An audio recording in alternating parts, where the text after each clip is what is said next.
professional Black women.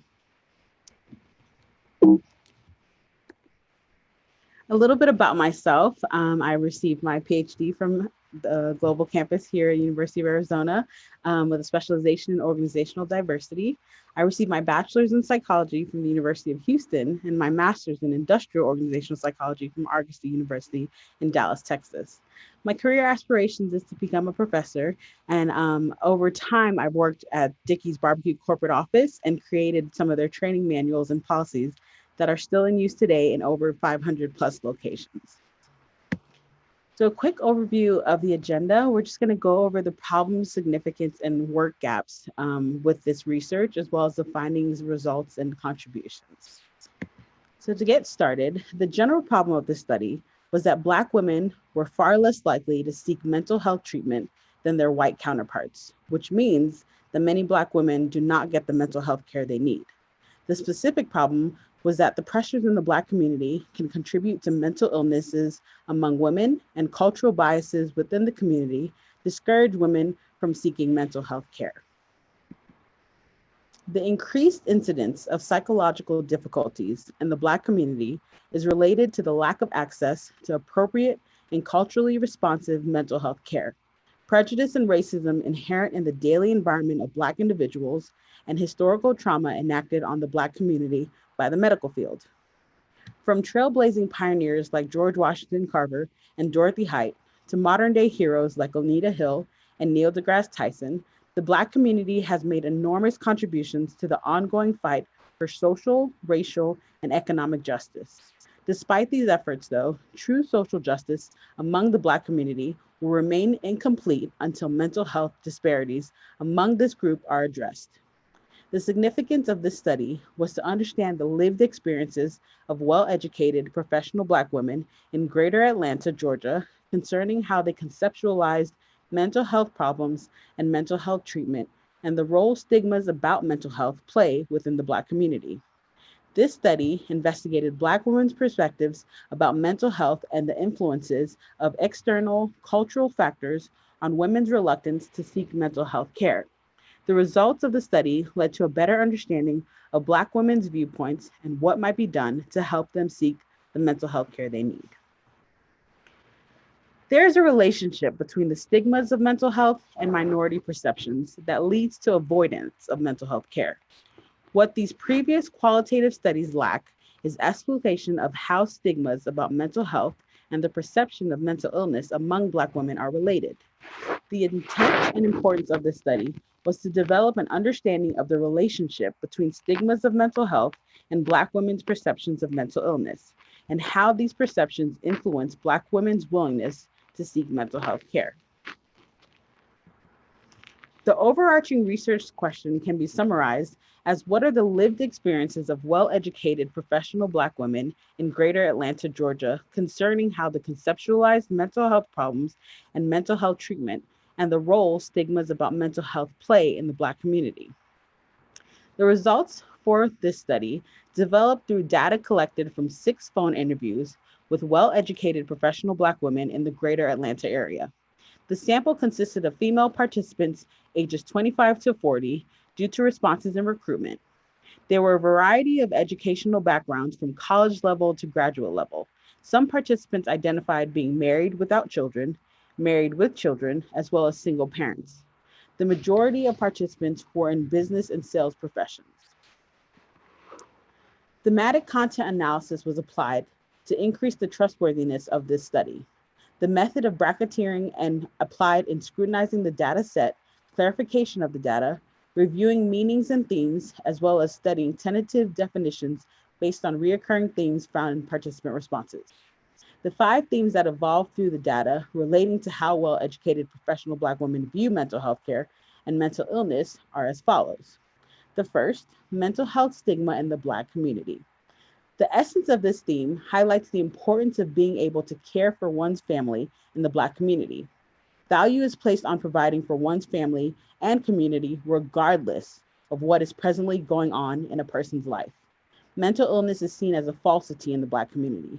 According to participants, visibly seeing Black women struggle with mental illness is met with backhanded remarks or suggestions to go to church and pray. According to a participant number one, if you admit that you're not strong or that you're struggling mentally, then you will be met with, it's because your faith isn't strong enough, or it's just that you don't pray enough, or you better take yourself to church. There are so many people in the Black community who are simply trying to pray mental health and mental illness away, and that's not how it works. Participant 4 states, we are told so often in the Black community that you can't afford to get sick. Your brain can't get sick because you don't have time for that. You've got too much to do, but if it does get sick, go ahead and hand it over to Jesus because he's all you need. There are people in our community suffering, but forcing a smile because life has always been tough for Black people, and you have to suck it up and keep it moving. The second theme is the strong Black woman stigma as a barrier to mental health care. This theme demonstrates how Black people view their women and the cultural construct Black women are forced to fit in. The essence of this theme describes a trope that was created during slavery. Slave owners would line up Black women for auction and force them to carry loads almost twice their size to showcase how strong they were. This stereotype, though created over 400 years ago, still forces Black women to bear burdens that should not be asked of anyone. Participants acknowledge that they face this trope daily and from an early age. Participant 3 states, we don't want to be seen as weak.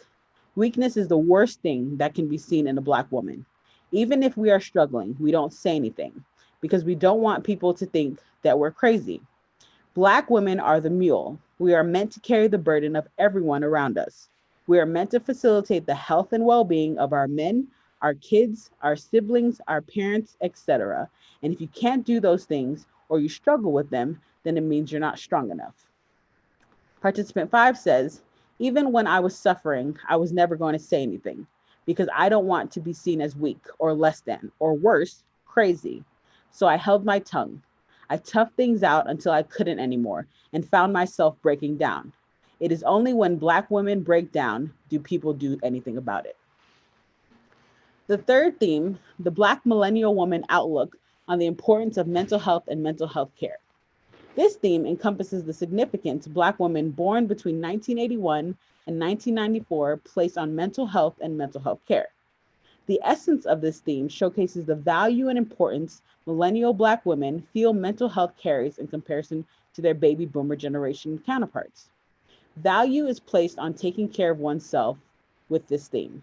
Participant 2 states, we have to try and break the generational curse in the Black community of not talking about or addressing our issues and struggles. Stigmatism around mental health is lessening, in my opinion, when it comes to millennials in the Black community. We see the same cycle our parents and grandparents and even great-grandparents went through, and that is not something we're looking for. We are not our ancestors. Participant 1 says, things like poverty, systemic racism, and blatant brutality against my people for over 400 years does something to one's psyche. We are a people that have been oppressed since we were stolen from our homes and brought to this country.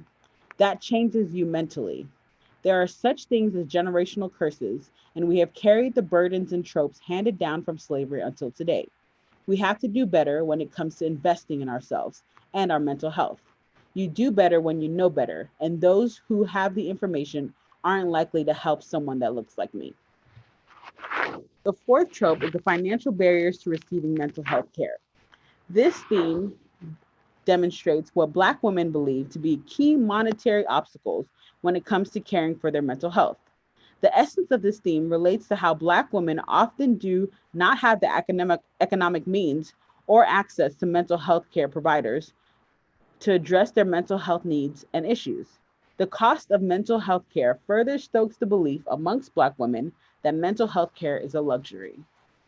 Participant 2 states, the economic barrier to help is too much. The people that need it don't have $75 to $200 a week to sit on a couch and talk.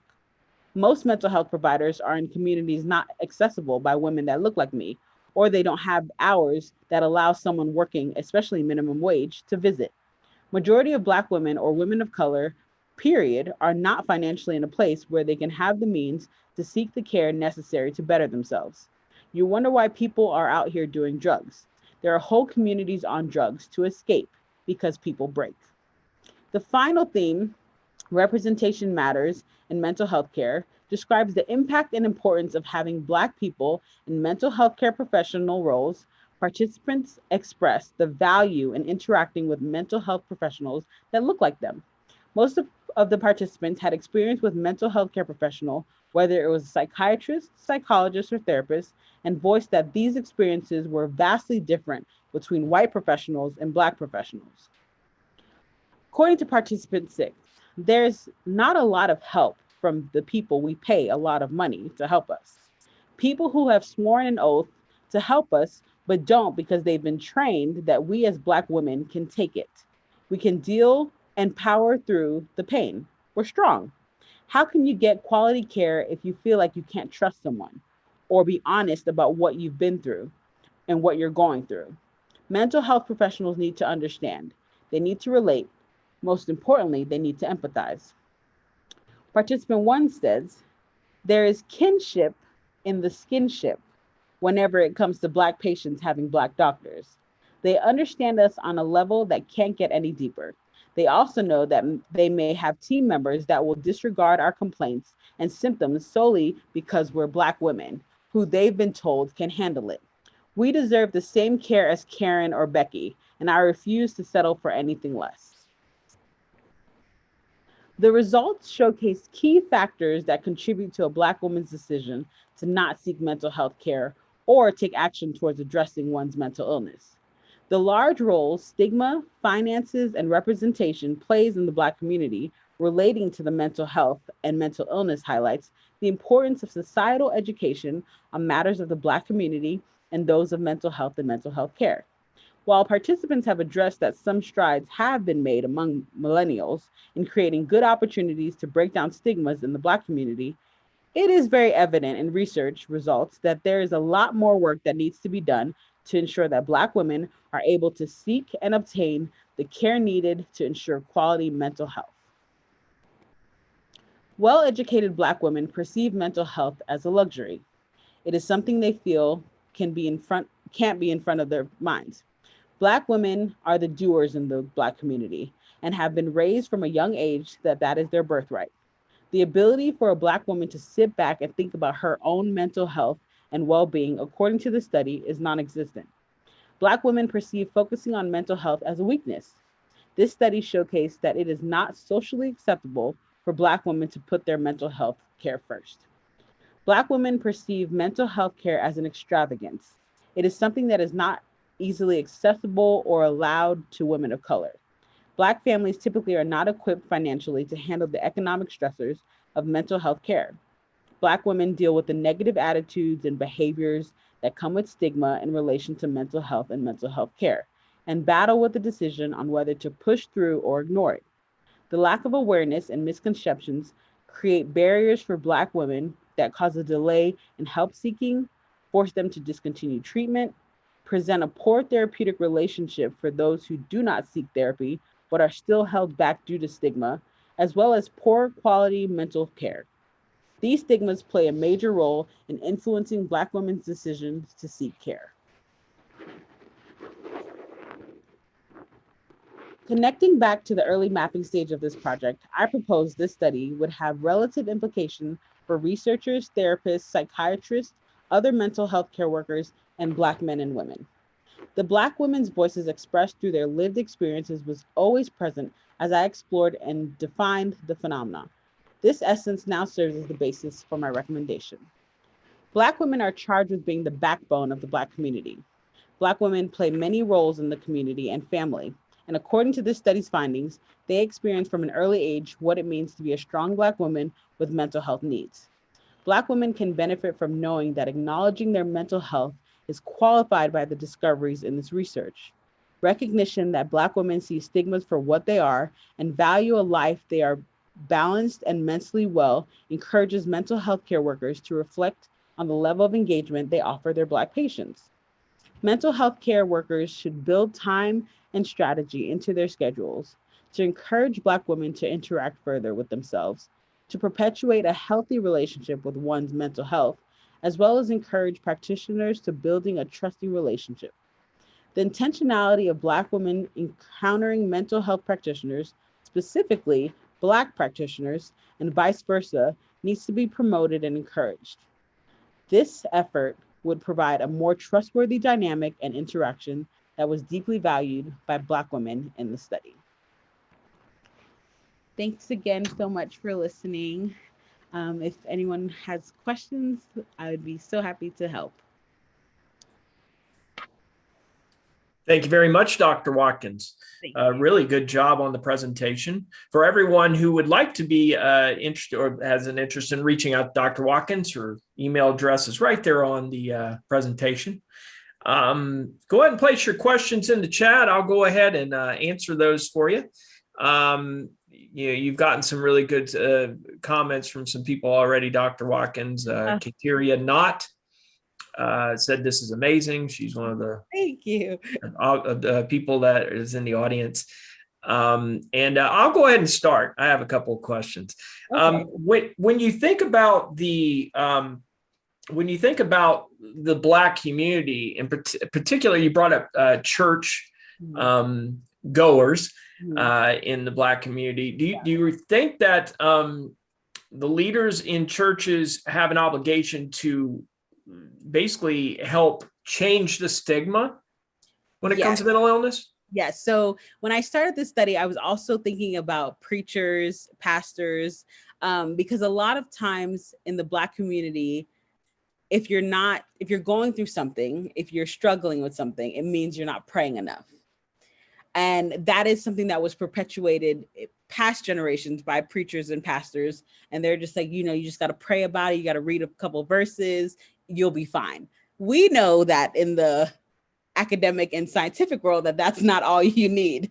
You also need medicine and therapy. And so I think that this research shows the harm in that mindset, but also the work that can be done. Shall we partner up these doctors and professionals with preachers and let them know in their community, hey, yes, praying is great, but also seeking help. Mental health care is also an option that needs to be addressed and looked at. So I think they can work together.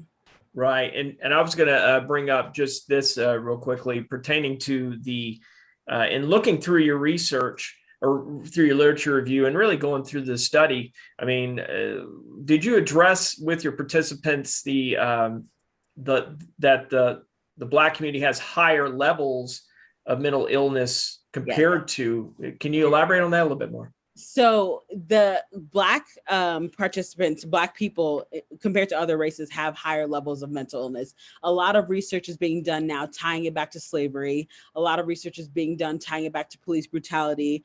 There's so many things that we see on the news every day that can show PTSD in the Black community and causes for it. So it is higher. And so going over that with my participants, it was almost interesting because all of them were like, yeah, I know.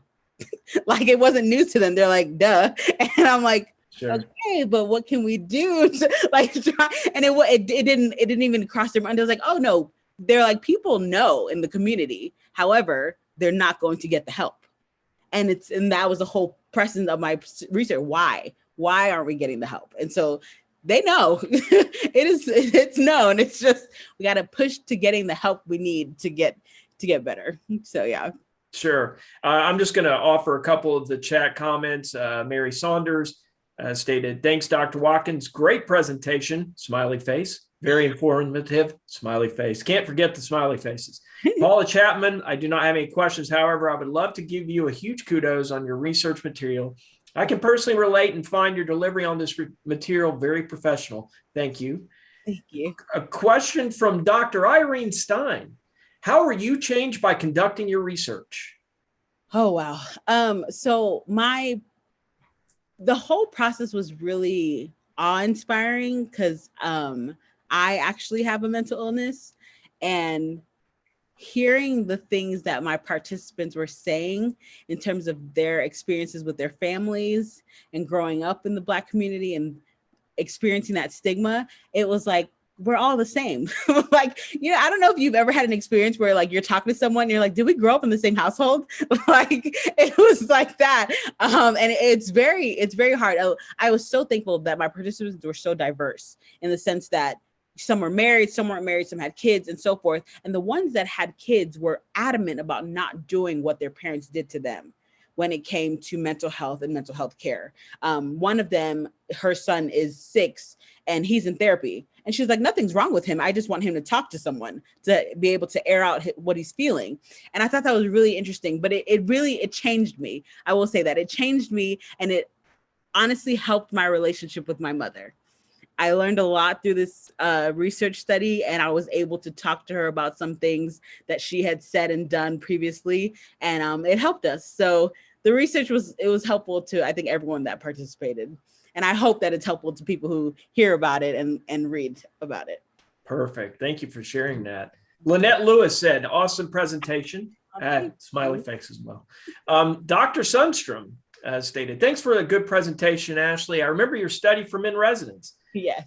How do you hope to use what you have learned in a practical sense?"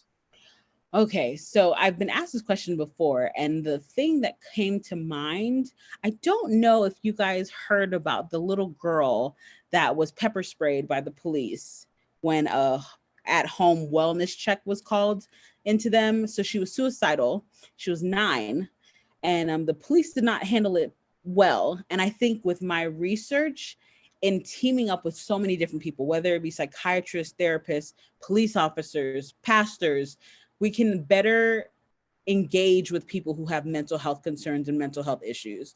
I think that the experience went viral, and it was not seen right. I think it happened in New York, but I think that in knowing how mental health and mental stigma is looked at in the Black community, it could have been addressed differently. Her mother didn't handle it well, and I understand why, because Black mothers don't see mental health as a thing. She probably thought she was just throwing a temper tantrum or doing something. But I think that practically my research can help with different occupations and different positions and people of power and authority to better handle their Black clients and customers who might be dealing with something. And honestly, a lot of people in the Black community, it's not something so extravagant as, oh, they have schizophrenia or bipolar disorder. A lot of people are just PTSD. I mean, everything that's going on in the news right now affects people, and you might react a different way. But with my research and knowing that you can address them a certain type of way to help diffuse situations. So that's how I think it could have helped practically in the situations. Great answer. There are a lot of chat messages here. Unfortunately, we're running out of time, so I won't be able to go through many. I would ask you, Dr. Watkins, to take a look before you leave. But there is another question here. How much does the generational aspect of willingness to pursue mental health care how does generational aspect impact the willingness to pursue mental health care in the Black community? What are your thoughts? Okay, so we talked about this in my study. Millennials are kind of switching the game. Millennials in the Black community are now seeing, hey, I didn't like how my parents handled this when I said I felt sad for too long. So I'm going to do something about it now that I'm an adult. And I'm definitely going to change it how I handle it with my child. Our parents, the boomers, are still among that mindset of mental health is fake, your brain can't get sick, just pray about it, go sit down somewhere, go shopping, take a bath, dismissive.